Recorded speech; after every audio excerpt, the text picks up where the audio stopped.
Hello दोस्तों, आपका स्वागत है मेरे यूट्यूब चैनल SR इंस्पिरेशन पर। दोस्तों, ये मैं अच्छी तरह से जानता हूँ कि मैं पिछले काफ़ी दिनों से अपने इस चैनल पर नए नए वीडियो नहीं लेके आ पाया हूँ। उसके लिए मैं माफ़ी चाहता हूँ। उसके कोई ना कोई विशेष कारण रहे होंगे, इसलिए मैं वीडियो लेके नहीं आ पाया।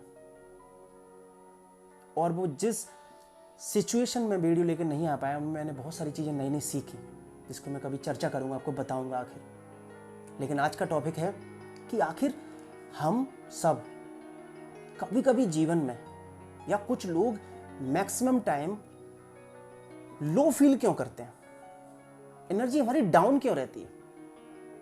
ऐसा लग रहा है जैसे ज़ॉम्बी की तरह चल रहे हैं, एकदम धीरे धीरे उठ रहे हैं, धीरे धीरे खा रहे हैं, समझ में ही नहीं आ रहा क्या करें क्या ना करें, एकदम लो फील होता है। और लोग इसको बोलते हैं, तुम यार कितने आलसी हो यार।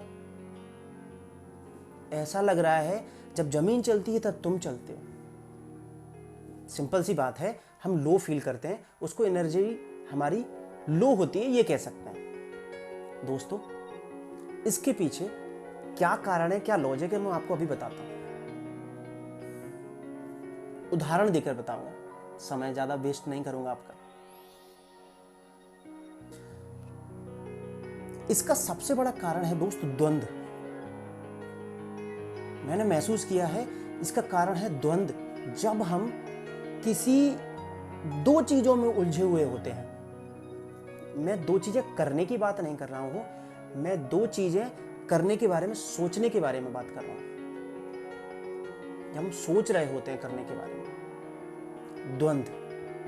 दोस्त, मैं इसको अपनी भाषा में, अपनी नजरों में, इसको मैं नर्क कहना चाहूंगा। ये नर्क है।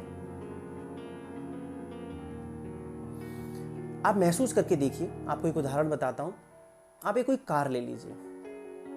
ऐसा करना नहीं है, आप बस इमेजिनेशन करिए कि कोई कार है, हम उसका एक्सीलेटर दबा रहे हैं और साथ में उसी बराबर मात्रा में उसका ब्रेक दबा रहे हैं। जितना एक्सीलेटर उतना ब्रेक। गाड़ी अपनी जगह से नहीं हिलेगी, लेकिन दोस्त, उस गाड़ी की क्या हालत होगी ये आप समझ सकते हैं। इधर हम एक्सीलेटर भी तेज दे रहे हैं, गाड़ी चिल्ला रही है, बोल रही है कि हमें जाने दो, दूसरा हम ब्रेक दबा रहे हैं और हम कह रहे हैं नहीं जाओ। उस सिचुएशन में उस इंजन की क्या हालत होगी, वो गाड़ी हीट मार जाएगी, गर्म कर जाएगी, और थोड़ी देर बाद अगर ऐसा लंबे समय तक चलने दिया, उसमें आग भी लग सकती है। सिंपल सी बात है। यही हमारे साथ होता है। ये हमारा जो ह्यूमन ब्रेन है ना, इसको आप गाड़ी का इंजन मान लीजिए दोस्त। हम जब कुछ करने के लिए आगे बढ़ रहे होते हैं, वो द्वंद्व हमें पीछे खींच रहा होता है। करें या ना करें, हम करने के लिए आगे बढ़ रहे होते हैं, वो द्वंद्व हमें पीछे खींच रहा होता है। ये जब सिचुएशन मिलती है ना, तो हमारा ब्रेन भी गर्म हो जाता है। यानी कि हमें ये समझ में नहीं आता हम ये करें कि ये करें, इसको चुने या उसको चुने। ये हमारे साथ, चाहे हमसे छोटे हों बड़े हों, जीवन में कभी ना कभी सबके साथ होता है। और मैं तो कह सकता हूं बार बार, हर पड़ाव पर होता है ऐसा, कि क्या करें क्या ना करें। शायद मुझे कोई मिल जाए जो सॉल्यूशन दे। ये बहुत जरूरी है इसको समझना। हम जब दिमाग से काम ले रहे होते हैं, साथ ही उसके द्वंद्व होता है दोस्त। हमारा दिमाग एक वक्त में 3-3 4-4 काम कर रहा होता है, और उससे क्या होता है, उससे हमारी एनर्जी लो हो जाती है, पूरी एनर्जी लो हो जाती है। जब ये सारी एनर्जी लो हो जाती है, तो हमें सोने की दरकार रहती है। माइंड कहता है मुझे आराम दो, और हमें ऐसा फील होता है कि हमें सोना है। हमें नींद बार बार क्यों आ रही है, और हमारा किसी काम में मन नहीं लगता। कारण द्वंद्व। जैसे ही हम सो जाते हैं, उसके बाद सो के जागते हैं, हम देखते हैं हम एनर्जेटिक फील करते हैं। कारण जितनी देर तक हम सो रहे थे ना, हमारा दिमाग उन गतिविधियों में इन्वॉल्व नहीं था, कुछ नहीं सोच रहा था वो, तो हमारी जो एनर्जी थी वो रिस्टोर हो गई, और हम जागते हैं, हमें अच्छा फील होता है। लेकिन हम फिर से, वो आदत है हमारी, कह सकते हो द्वंद्व की, या वो सिचुएशन ऐसी हो गई है द्वंद की, हम सुबह खड़े होते हैं, हम फिर से वही द्वंद सोचते हैं, अगर हमने इसको सुलझाया नहीं है तो। दोस्त, आपके सामने बहुत से लोग एनर्जेटिक घूमते होंगे, जरूर इसका कोई ना कोई कारण है। वो कारण ये है कि वो अपने विशेष प्रकार के कामों को, लक्ष्यों को बांट के रखे हुए हैं, या द्वंद अगर होता भी है तो उसको सुलझा लेते हैं। अगर आपको कोई चीज में द्वंद आ रहा है, समझ में नहीं आ रहा क्या करें ना क्या करें, उसके लिए आप विशेष रूप से कोई वक्त निकाल लीजिए, उसमें चुन लीजिए कि इस चुनाव के, या हम अगर ये चीज चुनते हैं तो इसके क्या प्रोज एंड कॉन्स हो सकते हैं, और अगर ये चीज चुनते हैं तो इसके क्या प्रोज एंड कॉन्स हो सकते हैं। विशेष वक्त दे दीजिए उसके लिए, 1 घंटा, 1.5 घंटा, 2 घंटा, लेकिन दोस्त उसको आप दिन भर मत सोचिए। बहुत परेशानी आती है, ये कह सकते हो मैं अपने अनुभव से कह रहा हूं, और मैं ये भी कह रहा हूं कि इस चैनल पे ज्यादातर जो वीडियो आते हैं ना, वो मेरे खुद के अनुभव किए हुए होते हैं, आप इनको महसूस कर सकते हैं। और मैं जो टॉपिक बता रहा हूं ना, उससे आप सभी जूझते हो, सभी, इवन मैं भी, सब। बट कोई उससे जल्दी निकल जाता है, लेकिन कोई उससे देर में निकलता है। कई ऐसे होते हैं दोस्त, उससे निकल ही नहीं पाते, हर वक्त लो फील करते हैं, इससे उनके अंदर निगेटिविटी आ जाती है, डिप्रेशन में चले जाते हैं, धीरे धीरे करके डिसीजन नहीं ले पाते। सोच के देखो ना, उस कार की क्या हालत हो रही होगी जिसका हम एक्सीलरेटर दबा रहे हैं और ब्रेक भी दबा रहे हैं। इससे हमें हमारे शरीर में कई प्रॉब्लम्स देखने को मिलती है।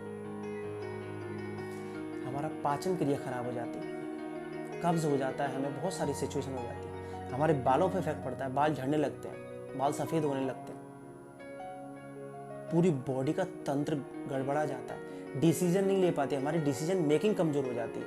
आगे जब कभी ऐसी सिचुएशन आती है, हम कुछ नहीं कर पाते। दोस्त, इससे हमारे काम करने की जो दर है, प्रक्रिया है, उस पर फर्क पड़ता है। कोई भी चीज करने जा रहे होते हैं ना, हाथ फिर से रुक जाता है, करें कि ना करें। दोस्त, ये द्वंद बहुत खतरनाक सिचुएशन है, इसीलिए मैंने इसको नर्क कहा है। इससे जितना जल्दी हो सके उतना जल्दी हमको निकल जाना चाहिए। नो डाउट, जीवन के हर पड़ाव पर हमें द्वंद मिलेगा ही, लेकिन उसके लिए विशेष वक्त होना चाहिए जब हमें उसको सुलझा लेना चाहिए। 24 घंटे, महीनों के महीनों, सालों के सालों हमें इस द्वंद में नहीं घूमते रहना चाहिए। हमारा पूरा शरीर बीमारियों का घर बन जाएगा। और दोस्त, अपने आसपास जितने भी लोग हैं ना, आप महसूस करके देख लेना, जो लो फील कर रहे हैं ना, जरूर किसी ना किसी द्वंद में है। कभी कभार कोई सिचुएशन उनके सामने ऐसी हो जाती है जहां उनको लगता है कि हाँ, मेरे सवाल के जवाब मिल रहे हैं, वहां वो एनर्जेटिक फील करने लगते हैं, लेकिन कुछ देर बाद फिर वहीं के वहीं वो इम्प्लीमेंट नहीं कर पाते, या जो भी है। बस सारे टॉपिक को मैंने छोटे से इस शब्दों में मैंने समेट दिया है। ज़्यादा आपके पास वक्त नहीं होगा, मेरे पास भी नहीं है, लेकिन फिर कभी अगर आप चाहते हैं कि इस टॉपिक पे ज़्यादा बात होनी चाहिए, मैं फिर कभी इसको डिटेल्ड में और लेके आऊँगा। मैं कंटेंट कुछ लिख लूँगा इस पर और ज़्यादा, जो मेरे खुद के अनुभव हैं। लेकिन सिंपल सी बात है, अगर आप एनर्जेटिक फील करना चाहते हैं दोस्त, आप द्वंद से बाहर निकलिए। और अगर द्वंद है भी ना, तो आपसे जो बड़े लोग हैं, आप जिस फील्ड में हैं, उस फील्ड में आपसे जो सीनियर है ना, उनसे आप सलाह लीजिए।